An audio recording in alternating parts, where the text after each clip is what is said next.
বলিউডের নতুন প্রজন্মের অন্যতম জনপ্রিয় দুই নায়িকা সারা আলি খান ও জাহ্নবী কাপুর অভিনেত্রী হিসেবে রূপালী পর্দায় পা রেখেছেন মোটামুটি একই সময়ে।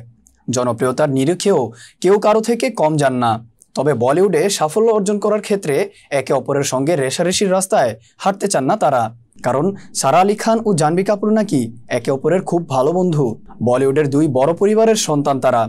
তবে নতুন খবর হলো, এবার একই পরিবারের দুই ছেলের সঙ্গে প্রেম করছেন তারা। জাহ্নবী ও শিখর পাহাড়িয়ার প্রেমের চর্চা এখন সর্বজন বিদিত।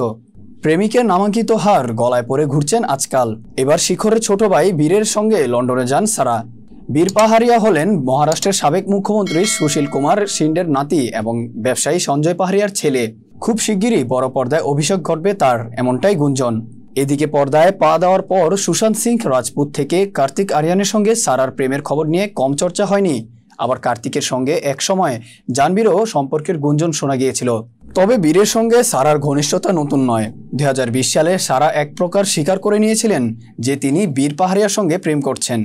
এমনকি কফি উইথ কারণ শোতেও এসে এ ব্যাপারে তিনি উল্লেখ করেন। যদিও মাঝে শোনা গিয়েছিল তারা আলাদা হয়ে গেছেন। তবে সম্প্রতি বীরের সঙ্গে সারার লন্ডন ভ্রমণের ছবি দেখে ফের গুঞ্জন শুরু হয়েছে। তাহলে দুই অভিনেত্রী, দুই ঘনিষ্ঠ বান্ধবী কি ভবিষ্যতে দুই যা হতে চলেছেন?